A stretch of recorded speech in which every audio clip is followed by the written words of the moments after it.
புரட்சி தலைவர் எம்ஜிஆர் எந்த திரைப்படத்துல யூஸ் பண்ணியிருக்காரு அப்படிங்கிறத நீங்க எனக்கு தெரியப்படுத்தணும். அன்னைக்கு அவங்க கொடுத்த இந்த பொக்கிஷம் தான் ஜானகி அம்மையார் வழங்கினாங்க.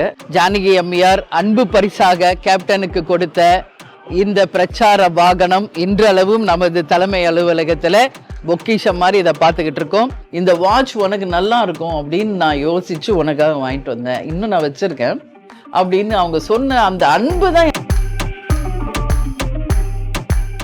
1990 திருமணம் முடிந்து சென்னைக்கு நாங்கள் வந்த உடனே மதுரையில் மாபெரும் ஒரு கூட்டம். அந்த கூட்டத்தில் என்னால் வர முடியாது, அதனால் இங்கே நேரடியாக வந்து இன்னைக்கு வாழ்த்தியிருக்கேன் அப்படின்னு சொல்லி மனதார அவங்க எங்களை 2 பேரையும் வாழ்த்தி ஆசீர்வாதம் பண்ணி அன்னைக்கு அவங்க கொடுத்த இந்த பொக்கிஷம் தான் ஜானகி அம்மையார் வழங்கினாங்க.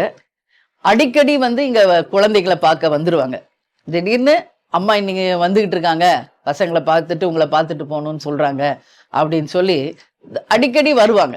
அமெரிக்காவுக்கு போனாங்கன்னா அங்கே போய் கூட எங்களை நினச்சி வாட்ச் வாங்கிட்டு வந்து கொடுத்துருக்காங்க.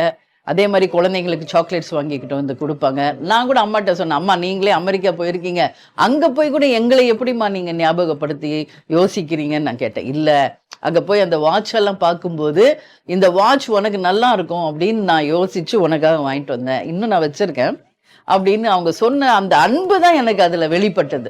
ஒவ்வொரு முறையும் கேப்டன் பிறந்த நாள் அன்னைக்கு எம்ஜிஆர் தோட்டத்துக்கு நாங்கள் போவோம். போயிட்டு அங்கே அம்மா கிட்ட வந்து ஆசீர்வாதம் வாங்குவோம். அதனால கேப்டன் அங்கே போயிட்டு அவங்க கிட்ட பிளெஸ்ஸிங் வாங்கிட்டு வர்றதை ஒரு வழக்கமாக நாங்கள் வச்சுருந்தோம். அவர் ஞாபகமாக ஏதாவது ஒரு பொருளை எனக்கு நீங்கள் கொடுக்கணும் அப்படின்னு கேப்டன் வந்து ஜானகி எம்ஜிஆர் அம்மா கிட்ட கேட்டப்போ அவங்க கொடுத்தது தான் இந்த கோட். இது வந்து எம்ஜிஆர் அவர்கள் அவர் நடித்த திரைப்படத்துல இந்த கோட்டை வந்து அவர் அணிந்து நடித்த இந்த கோட்டை வந்து எம்ஜிஆர் ஞாபகமாக கேப்டன் கையில கொடுத்தாங்க. அதே போல அவர் அணிந்த இந்த டைகளையுமே வந்து ஜானகி அம்மா கேப்டன் கிட்ட கொடுத்து இதை நீ ஞாபகமா வச்சுக்கோ அப்படின்னு சொன்னாங்க. நான் வந்து அதிமுக தொண்டர்கள் கிட்ட நான் ஒரு விஷயத்த கேட்டுக்கிறேன். இந்த கோட் புரட்சி தலைவர் எம்ஜிஆர் எந்த திரைப்படத்துல யூஸ் பண்ணியிருக்காரு அப்படிங்கிறத நீங்க எனக்கு தெரியப்படுத்தணும் அப்படின்னு ஒரு அன்பான வேண்டுகோளை நான் இந்த நேரத்தில் வைக்கிறேன்.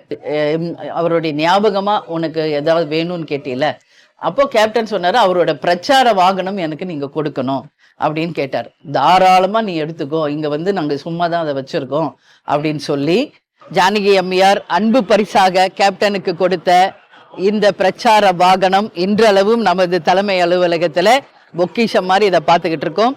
ஜானகி அம்மையார் மறைந்து விட்டார் அப்படின்ற செய்தி கேட்ட அடுத்த நிமிஷம் கேப்டன் ஷூட்டிங் எல்லாத்தையும் கேன்சல் பண்ணிட்டு காலையிலேயே அங்க போயிட்டார் ராமவரம் தோட்டத்துக்கு.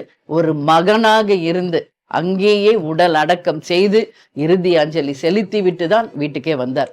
எங்களுடைய மரியாதைகளையும் அஞ்சலிகளையும் வாழ்த்துக்களையும் ஜானகி அம்மாருக்கு தெரிவித்துக் கொள்கிறோம். அனைத்து இந்திய அண்ணா திராவிட முன்னேற்ற கழகத்தை சேர்ந்த அனைத்து தொண்டர்களுக்கும் நிர்வாகிகளுக்கும் வாழ்த்துக்களை தெரிவித்துக் கொள்கிறேன். நன்றி, வணக்கம்.